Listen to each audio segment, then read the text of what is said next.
The meeting room in Aso Rock was tense. The economy was bleeding, fuel prices up, food prices rising daily, the naira crashing, and people angry.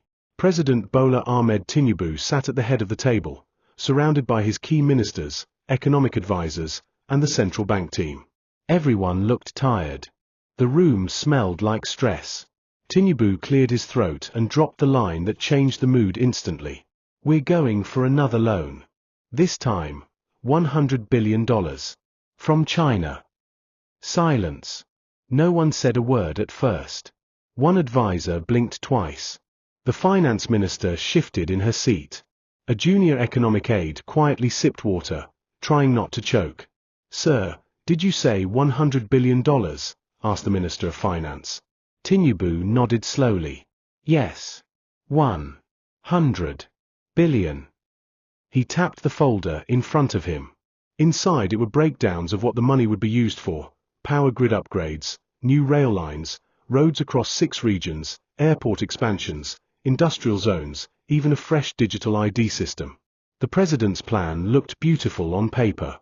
"But where's the money coming from?" someone asked again. Tinubu looked up, calm and bold. "China." Another silence followed. "China has helped Ethiopia, Kenya, Angola, Egypt. We are bigger than all of them. If they can get $10 billion or $20 billion, we can get 5 times that. We're not just another African country, we are Nigeria." The chief economic advisor raised a concern. "Sir, we've already borrowed heavily. Debt servicing is above 70% of revenue. Even China might hesitate." "They won't," Tinubu replied. "We will back it with oil, ports, and minerals. If they want full control of a port or two, let's talk. If they want 40-year terms, we'll give them. Nigeria must move." He meant it. To him, this was not just a loan.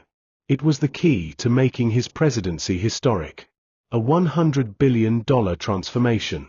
Fix the roads. Fix the power. Build things Nigerians could see. He believed it would calm the protests, stop the anger on the streets, and buy him time. Within hours, the proposal was drafted. Long meetings followed. Lawyers, economists, and diplomats fine-tuned the deal. They made it look attractive: soft interest, long repayment time, guaranteed returns for China. They even added sweeteners: exclusive access to some mineral zones, control of dry ports, mining rights, and oil blocks for 30 years. "We make it look too good to say no," one advisor said. And so, the documents were flown out through a quiet diplomatic route. No press. No drama. Just a high-level team hand-delivering Nigeria's $100 billion request to Beijing. For a moment, there was hope. At the Chinese end, the documents were received politely. Officials smiled and nodded. No promises, just formal acknowledgement. Back in Abuja, Tinubu waited. Every morning, he asked the same thing. Have they responded? The answer was always the same: not yet. After 2 weeks, the reply finally came. It was just 1 page. Simple. Formal. Cold.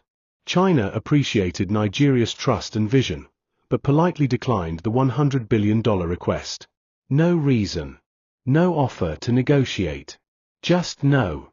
Tinubu was shocked. "Why?" he asked, holding the letter. No one in the room had a real answer. But they all knew the truth. China didn't trust Nigeria's numbers. The debt was already high. The economic reforms were shaky. And politically, Nigeria was unstable. Within hours, the news leaked. First, it hit diplomatic circles. Then, social media. Then, Verydarkman saw it. And that's when things really got loud. The moment the news hit social media, the reactions came fast and hot. Tinubu asked China for another $100 billion loan, and they said no. The internet exploded. But no one hit harder than Verydarkman. Within an hour, he was live on Instagram, dark shades on, black t-shirt, sitting on a plastic chair in a small backyard. No background music. No filter. Just his raw voice and his signature fire.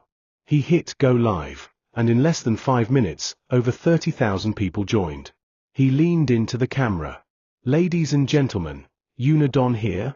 Barber want borrow another $100 billion. From who? China. And guess what? China say no. I say, good." The comments rolled in fast. VDM Don start. This one go pain DM. He's saying what we're all thinking. Verydarkman didn't hold back. "Make I ask Una, how many times dim go borrow before dim go use brain? Na every small warala we go carry begging bowl? Every year Na to borrow?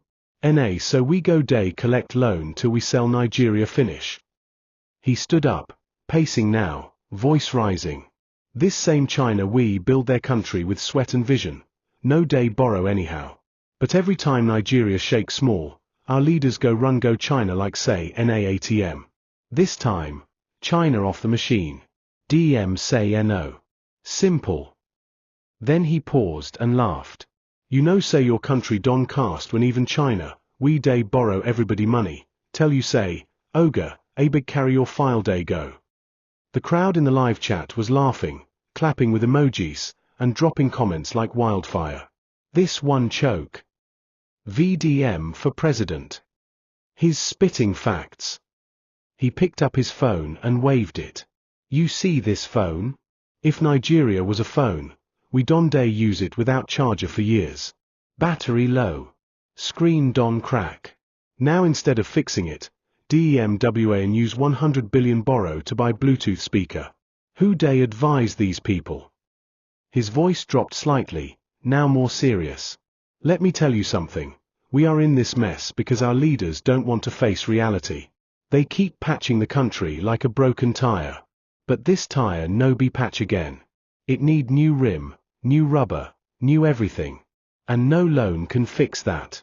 Only sense and sacrifice can." He sat back down, took off his glasses, and stared into the screen. "President Tinubu, if nobody around you go tell you the truth, I go tell you. This move no make sense. You should be ashamed." He paused. "Let it sink in. You never pay the last loans. Dollar don reach cloud. Light no day. People day trek. Rice Na gold. Youths day jackpot every week. And you still get mine say make we go beg again? For $100 billion? Wetting you WAN use 'em do. Build heaven." One follower commented. "He's saying what we wish journalists would say." Another dropped. "If DEM born NTA well, make DEM reply this one." Verydarkman ended the video after 25 minutes. But the fire had already spread. Clips of his rant flooded Twitter, now X, TikTok, and WhatsApp groups. Bloggers posted it. Instagram pages reposted every punchline. One clip even made it to CNN Africa's What Nigerians Are Saying segment. Within hours, it was trending. #100 billion wetting. #VDM vs Tinubu. #China said no. Even people who didn't like politics were watching and nodding. Some people on the street were seen repeating his lines. Even China off the ATM. NA Bluetooth speaker DMW and buy. For the first time in weeks, the frustration of everyday Nigerians had a loud, clear voice. Verydarkman became the people's megaphone. And Tinubu? He didn't respond publicly. But insiders said the villa wasn't happy. One aide whispered to a journalist. The president watched the video. Twice. He wasn't smiling. But what could they do? The loan was rejected. The internet was laughing. And the people were listening to VDM, not the government. That day, a new message was loud and clear. The people are tired. And the streets now speak back. Inside Aso Rock, the mood was tense. Phones kept buzzing. Advisors were panicking. Everyone had seen the video. Verydarkman's words were everywhere. WhatsApp, TikTok, Facebook, even on TV stations outside Nigeria. It was the most talked about thing in the country. The president wasn't smiling. Tinubu sat at the long table in the villa's private meeting room. Around him were his media team, economic advisors, and security chiefs. A giant flat screen showed clips from the video, playing on repeat. China off the ATM. You never pay the last loan, now UW and carry another one. NA Bluetooth speaker UW and buy. The quotes had already become memes, jokes on radio, and skits on Instagram. Tinubu leaned back and said just one sentence. So one boy on Instagram is now the voice of the people. No one answered. Because deep down, they knew, yes. Right now, he was. One of the aides spoke carefully. Sir, we believe this is not just about the video. Nigerians are angry. They are broke. They feel ignored. That video just gave them a microphone. The media team suggested releasing a press statement to explain the loan idea better. Another advisor quickly rejected it. Sir, anything we say now will look like damage control. VDM already owns the conversation. If we talk, it might backfire. Tinubu rubbed his forehead. So what do we do? Sit and watch. They didn't know how to respond. This wasn't politics as usual. This was raw public opinion. And worse, it wasn't coming from another politician or journalist they could silence. It was from a man with no suit, no office, and no filter. A man the youth actually listened to. Outside the villa, the streets were talking. In Lagos Danfos, passengers were arguing. Verydarkman talk 'em well Jer. Wetting 100 billion go solve? Ego still enter private pockets. In a barber's shop in Port Harcourt. NA person like this we need for Senate. At least him day talk wetting day pain us. In Kano, students played the video on Bluetooth speakers inside hostels. In Warri, someone printed the quote NA Bluetooth speaker UWN buy on a t-shirt. Even some politicians were secretly impressed. One senator whispered to a friend. That boy is fearless. He say wetting even we know fit talk. Back at the villa, Tinubu was quiet but watching everything. He knew this wasn't just about a video. It was about trust. The people didn't believe the government anymore. They were tired of speeches. Tired of policies that didn't change their daily lives. And now, a content creator had said in 20 minutes what 100 ministers couldn't explain in a year. Later that night, Tinubu called a private meeting with just 3 trusted aides. He asked one simple question. What would it take to win the people back? One of them replied without fear. Stop the noise. Fix the basics. Light, food, fuel. Nobody cares about $100 billion when Gary is more expensive than meat. Tinubu didn't speak. He just nodded. Meanwhile, Verydarkman wasn't done. He posted another short video the next morning. Calm this time. It's not personal. I don't hate anybody. I just want a country that works. Borrowing more money won't help if we don't fix how we spend what we already have. This one hit harder. Even older Nigerians, the ones who never liked online talk, started agreeing. Calls came from abroad too. Nigerian doctors in Canada, engineers in Germany, students in Malaysia, all reposted the video with the same message. We're watching. Don't mess this up. The heat was real. For the first time in months, the presidency went quiet. No official response. No press release. Just silence. It wasn't weakness. It was shock. They didn't expect one man with a phone to shake the table so hard. But he did.